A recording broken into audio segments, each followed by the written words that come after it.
skills? Those are the two things that you are learning today. And it is important for you to understand why do we need knowledge? Why do we need the skills when we build our business? Ask me why. Because if you've been struggling to build business, if you've been struggling to retail products, if you've been struggling to develop an organization, it means there's something wrong. You need new knowledge, you need new skills to develop new income. Tama o tama? Let's just say for the past 3 months, you're averaging 50,000 pesos per month. Hindi tumataas, hindi bumababa, nag-flat to 50,000, 50,000, 50,000. It means you're doing something good, pero kulang ka sa breakthrough. Hindi tumataas. So for your income to increase, you need new knowledge. You need new skills. That's why tonight, this training is full of knowledge, is full of skills training. Do you follow? So that you will add up those knowledge into your brain. You will practice those new skills every day for you to perfect that particular skill. Are you ready to learn some more? Yes. Okay, my topic for the next few minutes, okay, will be about mastery of skills and persuasion techniques. For you to develop good relationship with people, for you to develop a huge organization online and offline, here and abroad, for you to have a runaway income. There are right words to use to create more curiosity to your prospects. There are right and proper words to use so that the chances of them signing up will be much, much higher comparing if you would not use these particular words. So let's proceed. Okay? By the way, before I proceed, I'd like to greet, because we're live on Facebook, I'd like to greet all of those people and leaders watching from Europe. I know they're all excited with our pre-launch of our E24/7. Excited na ba kayo doon? I would like to personally greet our leaders in Spain, Barcelona, in Paris, France, and in Rome, Milan, Italy. They're watching right now and they're learning as well. So my topic is, saan ba, boss? Ayan, skill mastery. There are many skills that we are learning every day. Skills that you have learned from your uplines. Ang mga uplines nyo ba nagtuturo ng skills? Good. Now the management, we also have our own skills training. Now, why do you need this? Why do you need to master this new set of skills that you have learned from your uplines, from the management? Because what you have learned many, many years ago from school, from your job, those are not enough to build businesses. Kunwari, estudyante ka, yung skills na natutunan mo sa school, pumasok ng maaga, mag-aral, ipasa ang exam, sumunod sa teacher. Tama o tama? Pag-empleyado, maging nasa tamang oras, magbandikla, gawin yung trabaho, magkaroon ng aids. Ano yung aids? As if doing something pag nandiyan na si boss. So what do you mean? Meron kang set of skills and knowledge sa trabaho mo, meron kang sariling set of skills and knowledge nung nag-aaral ka, but right now you're doing business with AIM Global. Tama o tama? You can never achieve success using the same knowledge and the same skills nung nag-aaral ka para sa AIM Global. Do you follow? You will never achieve success using the skills and knowledge nung empleyado ka para i-apply sa business ng AIM Global. Tama o tama? You need new set of skills, new set of knowledge that you need to master. Everybody say master. It's not enough na alam mo lang. It's not enough na nagawa mo minsan. You need to master the skills. Because those people who have mastered the skills, sila yung kumikita ng malaki. Gusto mo bang kumita ng malaki? Now you need to learn this. Para before the year ends, praktisado ka. At pagpasok ng 2019, handang-handa ka na at ang buong grupo mo. Are you ready for this? One of the basic things that you need to learn in skill mastery is what they call spaced repetition system. Ito yung mga bagay na paulit, ulit. You probably are wondering, Doc, bakit sa office laging may NDO? Tama o tama? Bakit sa office laging may product training? Tama o tama? Doc, bakit sa office laging may OPP, may ASAP 1, may ASAP 2, may leaders meeting, may online training? And most of the time, yun naman ang sinasabi. Napansin niyo ba yun? So you need to master and understand this. Because if you would not understand this, you're missing so much. For some other people, hindi nila maintindihan. Attend ako ng NDO ni Sir Arnel Limpin. Wow! Galing! The following week siya uli. Bakit a-attend uli ako? The following week siya uli. Bakit a-attend uli ako? Hindi naiintindihan na iba why they need to attend a lot of times to fully grasp and understand what they're teaching, what they're mentoring, what they're coaching. In this concept of spaced repetition system, according to this concept, kailangan daw ang katawan, our minds and our bodies, mag-subject to a series of rigorous repetitions para ma-adapt ng utak mo at ng katawan mo. Example, when we were little kids, o kung may anak ka, ilang beses kinanta yung kantang ABC or the alphabet song bago mo ma-memorize? Not once. Tama. Not twice. Tama. A lot of times. Ilang beses pinatugtog yung ABCD? Ilang beses mo kinanta sa anak mo yung ABCD? Ilang beses narinig mo yan nung maliit ka? Sa school, sa bahay, bago ikaw mismo ma-memorize yung bagay na yan nang walang mali. Again, nang walang mali. Programs your brain and your body until you get it correctly. Nakarinig ka naman ng batang kumanta ng alphabet song na tama sa tono, tama sa simula, pero may mali sa gitna? Di ba may ganon? Kasi hindi niya pa na-master yung bagong knowledge. The skills is there already, but it's not perfected. Same goes with what we do. How we invite, how we prospect, how we follow up, how we close, how we duplicate. Dapat yan paulit-ulit mong inaaral at paulit-ulit mong ginagawa for you to perfect that skill. It's not enough na umupo ka sa NDO, narinig mo, okay, gagawin ko na. But in reality, on the first few times na ginagawa mo, chances are may mali kang ginagawa. Tama o tama? Now, here's the story. Let's just say, tinuturuan ka mag-drive. Tinuturuan ka mag-drive ng automatic. O yan yung gasolina, yan yung brake. Pagkakaliwa ka, magsisignal ka pa kaliwa. Pagkakanan, sisignal pa kanan. Pag umuulan, yan yung mga bagay na gagawin mo habang nagdadrive. Tinuturo sa'yo, theoretically, hindi ka pa nagdadrive.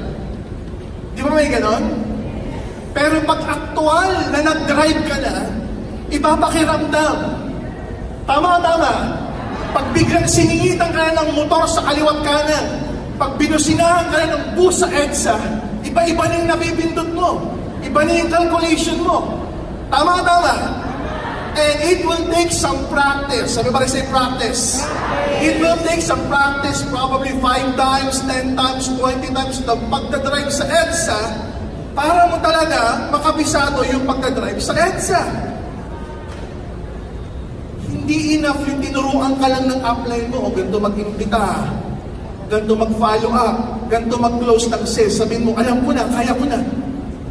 Hanggat hindi mo pa ginagawa ng paulit-ulit because our brain needs to practice that paulit-ulit in repetition. Your voice, your posture, the way you pronounce our products, our business, you need to repeat that on a regular basis para masanay ka. Kaya nga yung iba, may script. Everybody say script. May binabasa muna. Friend, may negosyo ako. Kailan ka pwede? Bukas o bukas? Pero sa simula, binabasa. Friend, may business ako. Kailan ka pwede? Bukas o bukas? Halatang binabasa. Pero after some time, komportable na. After some time, medyo nagpapatawa na. After some time, personalized, customized na invitation. Okay, friend ABC. Alam ko, magagaling ka sa recto. Pero maganda yung business ko, kailan ka pwede? Bukas o bukas? Nagawan mo na ng konting ad-lib. Kasi sanay na yung katawan mo eh. Sanay na yung utak mo eh. Pero in the beginning, you need a script. You need to follow the script. You need to repeat that script over and over and over again. Para mawala yung kaba, para mawala yung hiya, para masanay yung utak na tumatawag ka. Pag biglang nag-reply o pag biglang sumagot sa'yo, ano ba yan? Alam mo na yung isasagot mo? Hindi pag sinabi, ano ba yan? Natutulala ka, hindi mo alam kung ano isasagot, bigla mo ibababa. Nangyari ba yun? Palibasa, hindi sanay yung sistema ng katawan. Just like what I'm saying, tinuruan ka mag-drive ng kakilala mo, sinasabi, ganti manibela, ganyan, yan yung signal. Pero sa actual, iba. Pag-drive mo sa actual, kung ano-ano yung napindot mo. Imbis na pindutin mo yung brake, gas ang pinindot mo, lalo umabante. May mga nangyayaring ganong accident simply because their bodies and their minds are not prepared. They're not prepared towards reality, towards the actual thing that will happen. Same goes with us. This kind of training, it's in-house. You're listening to me right now. You're learning to me right now. Now, it's going to be useless if you will not apply it repeatedly. That's the key word. If you would not apply it repeatedly, kung hindi mo gagawin ito ng paulit-ulit, useless. Nakinig ka lang. May natutunan ka lang. Pero pag hindi mo in-apply ng paulit-ulit, sayang. Because the key word here is repetition. Everybody say repetition. Parang yung muscle. Para lumaki yung bicep, hindi ka naman magbubuhat ng barbell, isang beses lang. Bubuhatin mo yung barbell o yung dumbbell, ulit, para lumaki yung biceps. Tama. It even will come or arrive to a point na yung bubuhatin mong bigat, kinakailangan mas mabigat na dun sa binuhat mo last week para mas lumaki pa siya. Same goes with our brain. Scientifically, may mga neurons yan na nagmamaster ng mga bagay na ginagawa at alam mo. Pag paminsan-minsan mo lang siya ginagawa, hindi niya na-master. Nauutal ka, kinakabahan ka, pinagpapawisan ka, biglang sasakit yung tiyan mo. Pero pag mayat-maya mo na ginagawa, kabisado mo na, para ka lang kumakain, madali na mag-invite, madali na mag-follow up. So all of the skills that you will learn today, master it by repetition. Everybody say repetition. So if you will remember one word for my topic tonight, remember these words, repetition. Scientifically, theoretically, medically, it's proven. If you will subject your minds and your body to space, may pahinga, pero uulitin ulit. Because of the system, your minds and your bodies adapt to it. This is the difference between someone who runs, yung tumatakbo lang, versus a professional runner. Yung tumatakbo lang, pag sinigawan mo, tatakbo lang yan. Mabilis, natataranta, pwedeng pasikot-sikot na kaya. Pero yung runner, na sanay na tumakbo araw-araw, pag yan tumakbo, mas mabilis. Mas may sistema, mas may technology. Tama po ba? Why? Sanay na yung katawan tumakbo. Alam niya na kung saan yung daan. Alam niya na yung tamang paraan ng pagtakbo. Baka yung sapatos niya, tama pa. Unlike sa taong sasabihin mo lang na takbo. That's the difference between an average networker and a professional networker. Yung professional, alam niya yung ginagawa niya. Why? Kasi paulit-ulit ka nang ginawa. Do you follow? Now, the good news is this. Do you want to be a professional networker? Because a professional networker is someone who earns a lot. Is someone who has a huge organization, online and offline. Is someone who has a lot of success, who has a lot of leaders below him. Do you want to be a professional networker? Well, a professional networker repeats, repeatedly, doing things that will improve their craft that will improve their skills. Now, the good news is this. Today is December. December 7. Thanksgiving season, Christmas season, year-end season. Tama po ba? Marami sa labas, nagpa-party-party na Friday pa ngayon. Friday night, gimikan. Tama. Marami sa labas, ang utak, inuman na. Marami sa labas, party na. Marami sa labas, gimikan na. Friday ngayon eh. But you guys are all in here learning. So ano ibig sabihin nun? Angat ka na sa kanila. Inihahanda mo na yung utak at yung katawan mo to success level. While others are partying, you guys are learning. Yes. By the time you master the skills, because lagi mo nang ginagawa, baka sila hindi pa nila alam kung ano yung skills. Baka sila wala pang knowledge, pero ikaw professional na. Tama. So create that. Create that thinking, I need to do this properly, repeatedly. Paulit-ulit para masanay yung katawan ko, masanay yung posture ko, yung boses ko, ng mga bagay na bago kong natutunan. Do you follow? Yes! Muscle memory versus skill memory. Okay, skills memory, according to studies, you will only adapt. Everybody say adapt. You will only adapt and learn 50% of what you hear, of what you see, of what you experience after doing it 5 times. Everybody say 5 times. Kaya may maririnig kang upline, sasabihin sa'yo, attend kang NDO 5 times. Attend kang OPP 5 times. Attend kang product demo 5 times. Attend kang ASAP 1, ASAP 2 5 times. Ikaw naman kakamot, bakit 5 times? Para matutunan mo ng paulit-ulit, para pag ginagawa mo na, paulit-ulit din. Kasi nga kailangan ng sistema yan sa katawan. You need to hear it repeatedly so that when you practice it, you will also do it repeatedly. That's the power of learning new things, of developing a skill. Kaya yung iba hindi 5 times eh, yung iba 10 times. Nakarinig niyo ba kayo ng ganon? Yes. Why 10 times? Kasi nga, 50%. 50% lang ng narinig, nakita, ginawa mo, ang mariretain sa utak mo na magiging skills after doing it 5 times. Kung 50% lang, di ba ginawa mo 10 times, 100%. Tama. Does it make sense? So you need to do it a lot of times. Kaya nga ako, when I read a book, when I say I read a book, say in a month, next month, babasahin ko ulit siya. The following month, babasahin ko ulit. The third month, fourth month, fifth, babasahin ko ulit. Ask me why. At times, may nabasa ako doon sa book, parang dinaanan ko lang na hindi ko naiintindihan.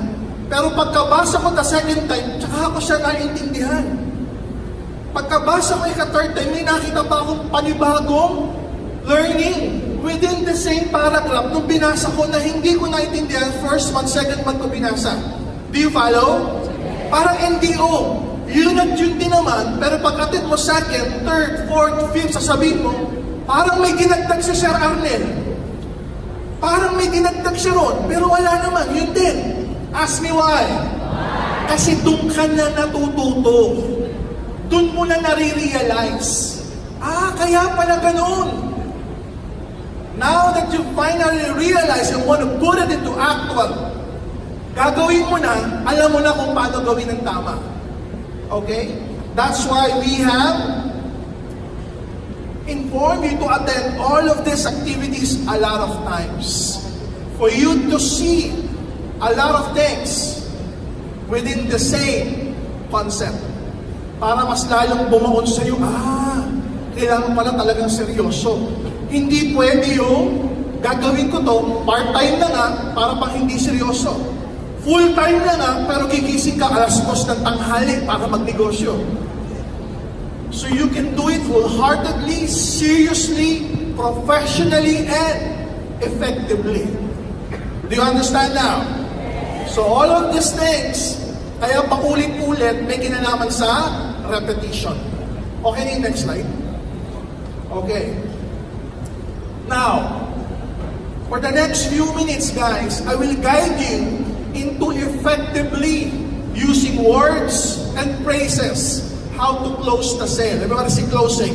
Closing. This is one of my favorite topic, closing. This is the part wherein the prospects are now thinking, sasali ba ako o hindi ako sasali? Ayan. Kasi yung pag-present ng product, pag-present ng business, madali yan.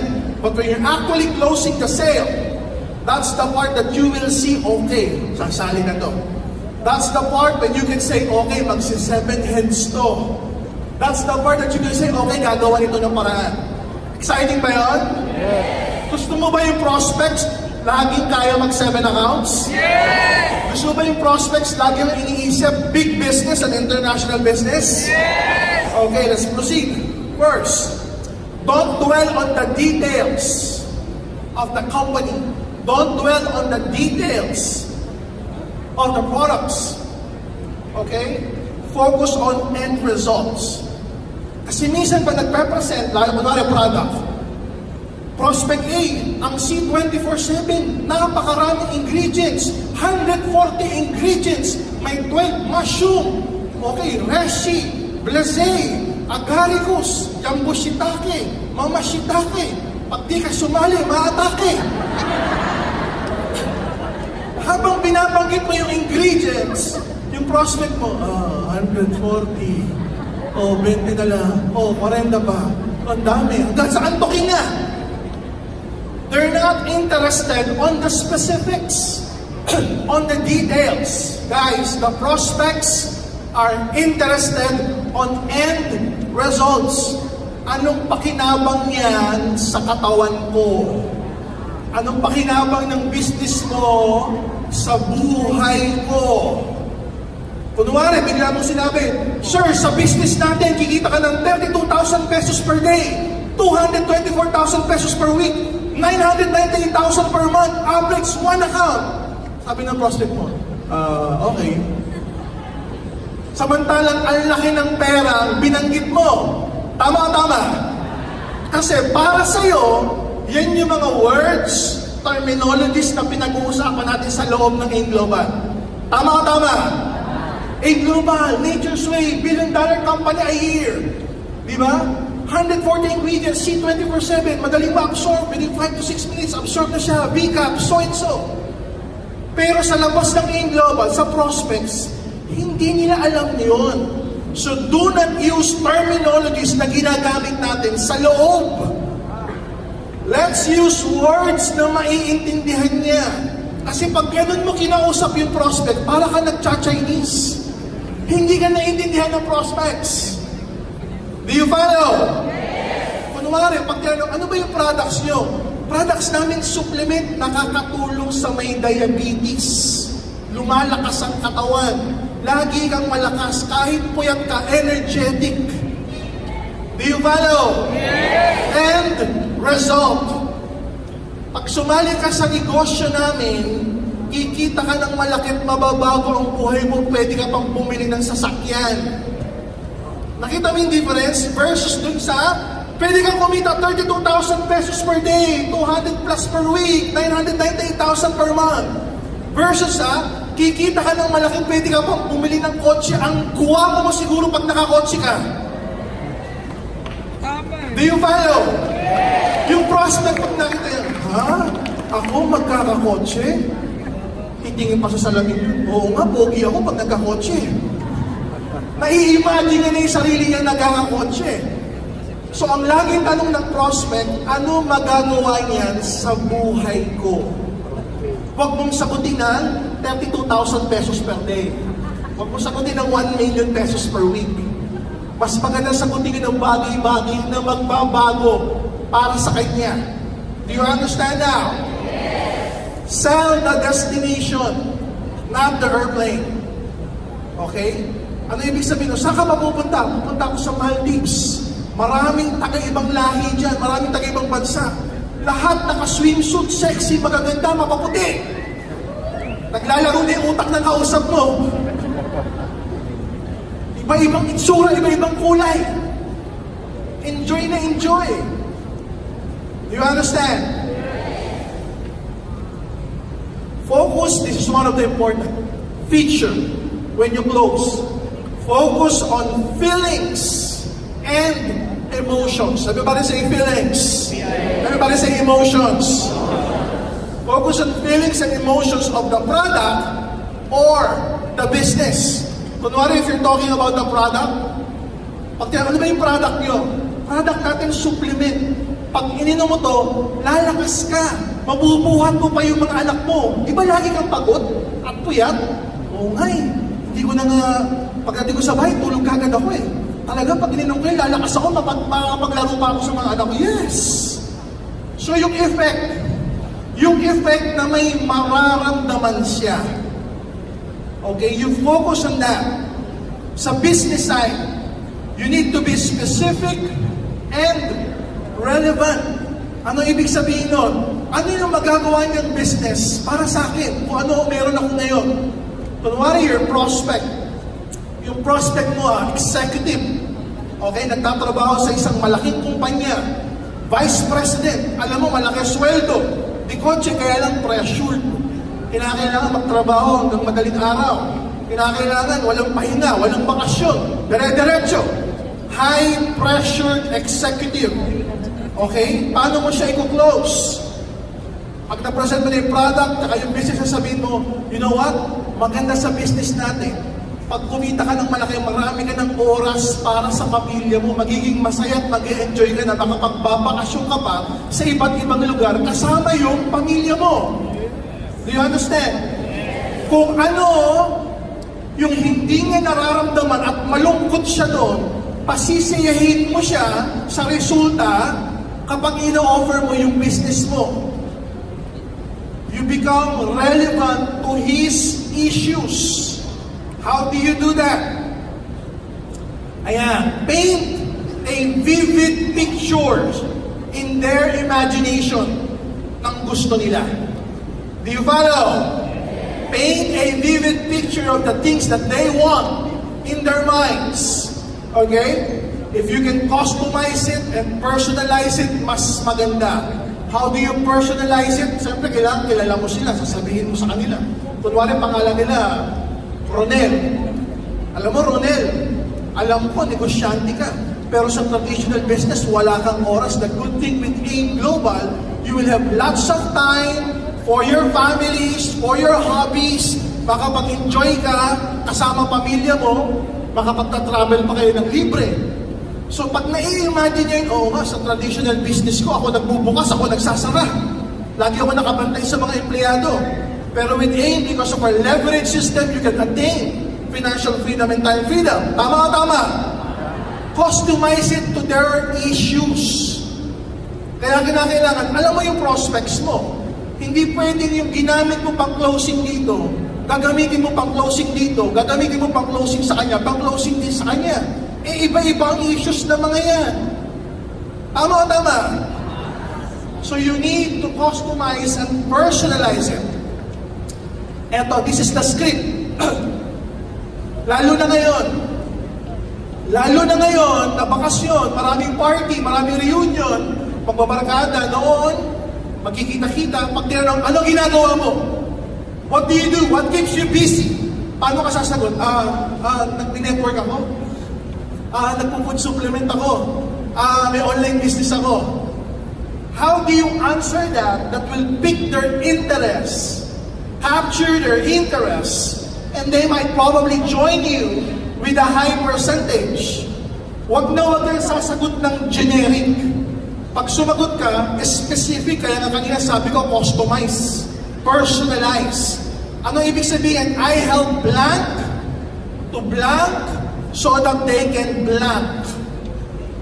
Pag sabi, ano ginagawa mo? Tumutulong ako sa mga blah blah blah para maging blah blah blah para maging blah blah blah. How do you do that? I help people earn a lot so that they can be rich. Those are generic. Do you follow? Wag kang sasagot ng generic.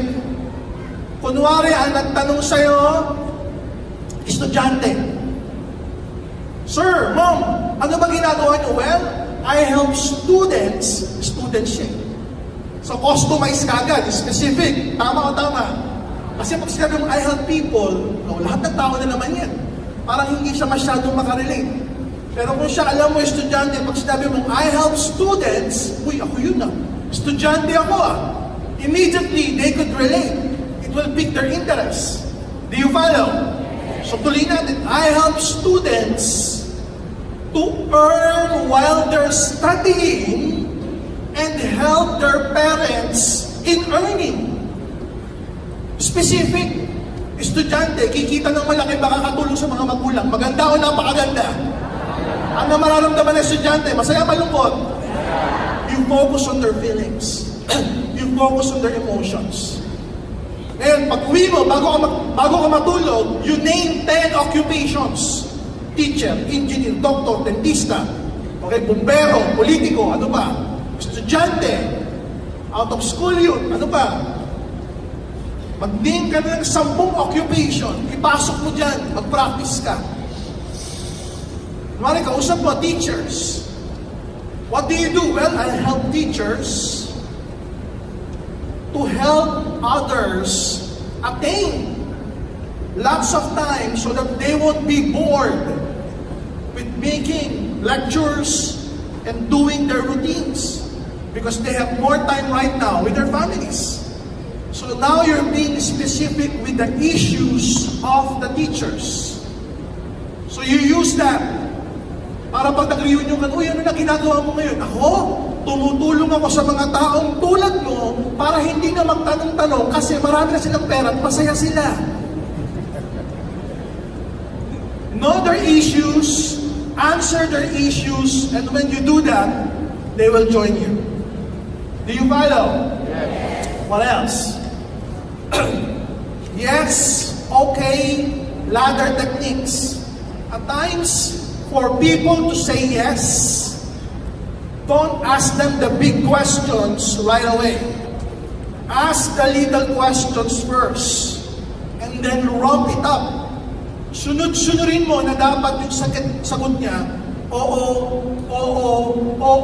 Para yung huling-huling tanong, nasasali na siya, oo rin yung sagot niya. Do you follow? Paano yun? Bakit tinawag na yes, okay? In English, siyempre, ang sagot yes. Tayo mga Pilipino, usually, okay ba? That's how you use it. So after ma-present yung product tsaka yung business, you ask them, okay ba turuan kita kumita kahit part-time ng malaki? Tsaka sasagot niyan, okay.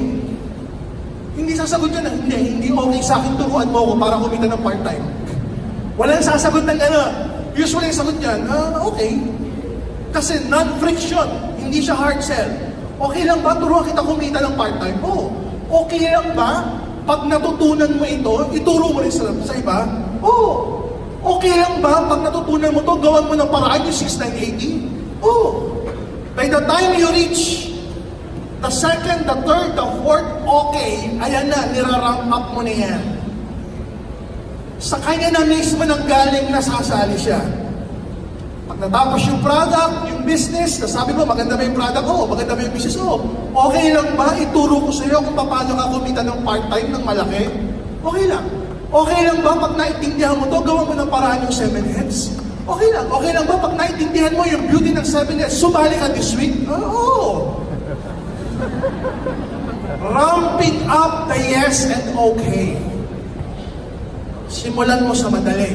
Madali, oo, sumali, oo, 7 heads, oo na rin. Kasi iniisa-isa mo. Do you follow? Again, it takes practice. Dapat na-practice mo yan. Because, or kasi, technique. According to studies, kapag ikaw tinanong at sumagot ka ng ganito, kasi, kahit ano yung kasi o yung dahilan mo, people will always accept that. People will always perceive that na okay. May isang study ginawa, ang daming nakapila sa Xerox machine. Ang daming nakapila. Tapos sisingit ka. Sabi nung sisingit, pare, pwede bang mauna ako? Pag ganun lang ang sentence mo, pwede bang mauna ako? Sabi ng mga tao nakapila, hindi pwede. May friction. Hard sell. Pero pag nilagyan mo ng because, kahit walang kakwenta-kwenta yung kasi, chances are 80% papayagan ka. Ano ginawa ng study? Binakapila sa Xerox machine. May sumingit. Sabi nga, pare, pwede bang mauna ako kasi kailangan ko magpakopya eh. Talaga naman, pag nagpa-Xerox ka, magpapakopya ka, di ba? Alam mo, sabi ng mga nakapila, sige, sige, sige. That's the power of because or kasi. Kaya pag nag-closing ka, ito yung pinakamadali. Alam mo, sumali ka sa Global kasi maganda to. Ah, maganda nga. Kahit mababaw, lagyan mo ng kasi. Alam mo, sumali ka sa Global kasi mababago buhay mo. Alam mo, sumali ka sa Global kasi napapanahon. Alam mo, sumali ka sa Global kasi December. Ano ngayon? Wala lang, December. Pero dahil ginamit mo yung kasi, mas effective yung kaysa sabihin mo, alam mo, sumali ka sa Global. Tapos, mas effective ito. Alam mo, sumali ka sa Global kasi pag sumali ka ngayon, sumali ka ngayon. Halaga? Oo, pag sumali ka ngayon, nakasali ka na ngayon kasi ganun yun eh. Sige, sasali na ako. Use that kasi it's effective, I tell you. Pag naging effective, gawin mong viral ha. Pag-post ka sa Facebook, effective yung kasi technique ni Doc Ed. Tatag ka namin.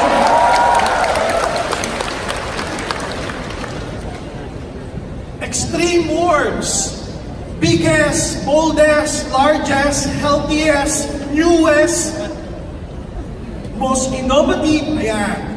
Lahat ng most, tsaka yes. Pag bumalik ang partner ng C24/7 at ininom mo, ito na yung pinaka-healthy na maiinom mo sa buong buhay mo. You're not lying. Totoo naman, pag ininom niya yun yung pinaka-healthy na nainom niya. Bakit? Ano ba iniinom niya? Kanin, ulam. Araw-araw. O di pa uminom ng C24/7, yun talaga yung pinaka-healthy. Tama o tama? Use extreme words. Okay? Marami yan. Alam mo, in global, ito na yung pinakamagandang company sa buong mundo. Talaga mo.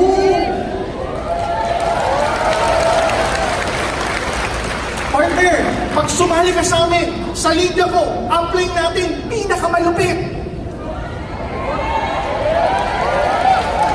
Partner, pag sumali ka sa amin, yung grupo natin ang may pinakamatindi. Pag gumamit ka ng mga pinaka, yung mga prospect, kahit hindi naiintindihan. Kahit sabi mo yung upline natin, pinakagwapo pagtingin. Pagtingin, sabi, gwapo nga. Repetition and general acceptance. Most of the time, you're using meeting after meeting. Tama o tama? Minsan nagbibilog-bilog, nakatayo, minsan nakaupo. Tama o tama? Nakapalibot, halo-halong members and prospects. Tama o tama? Dapat ang ginagawa ng mga members ganito. Paulit-ulit. Alam mo, maganda talaga yung global. Ano ibig sabihin nun? Kung nakapalibot kayong ganyan, nakaupo or nakatayo, nakikinig yung mga prospects after the presentation, meeting after meeting na, yung mga naka-intersect na members, pag may nagsalita doon, nag-post, sabihin sa prospect, alam mo, maganda talaga yung global. May maririnig yun ang prospect. Nagsalita uli yung nasa gitna. Pag hinto, sasabihin yung nasa kapila, alam mo, maganda talaga yung global. Maulit na lang ng 5 beses na marinig yan, pag uwi niyan, maganda talaga yung global. Maganda talaga yung global. Kasi yung nakapaligid sa kanya, tanggap yung konseptong yon. For him, aba, ang daming nagsasabi, maganda yung global kasi blah blah blah. Kasali na ako. That's what you call general acceptance. And through repetition, naririnig at naririnig at naririnig.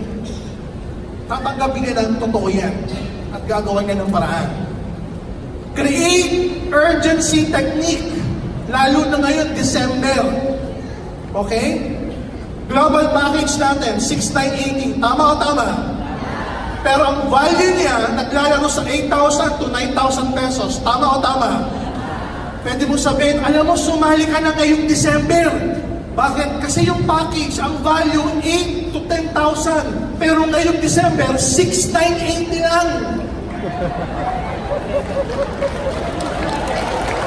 Talaga? Oo. 6 to 10,000 ang value niyan. Pero ngayong December, 6,980 lang para sa'yo. Sige, gagawa ko ito para sasali na ako bukas.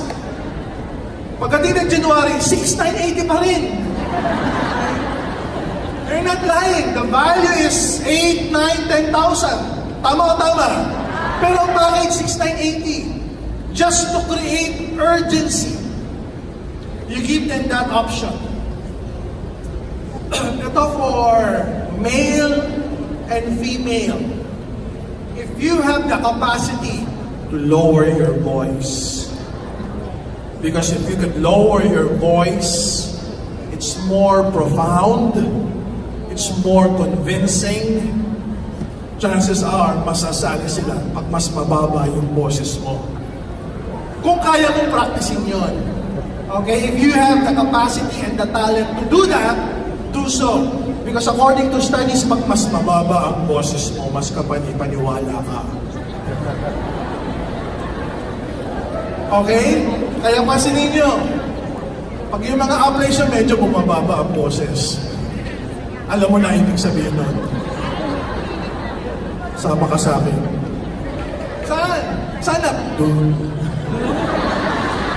Ano gagawin natin doon ah? Doon tayo. When you have a deep, profound voice, mas madali silang makukonvince. If you can use that. Are you learning?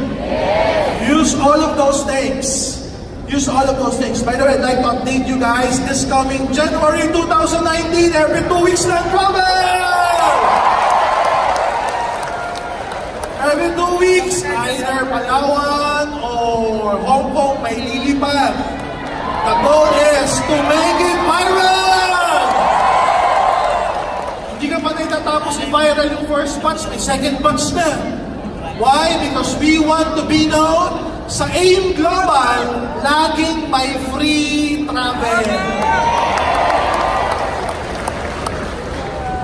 May nagtanong sa yung millennial, anong ginagawa mo? Well, I help millennials get free travel para makapag-selfie, may post sa Instagram nila. Ay, millennial yung kausap mo. Oo nga, no? Para pag nag-post ako sa Instagram, marami ako makikilayang bago. Use that, okay? So that's all, just want to be clear, every 5th GC, so AIM Global would be known, sa AIM Global, may free shopping! Last but not certainly the least, this coming January 2019, sisimulan na natin ang weekend encashment every Friday, Saturday, and Sunday.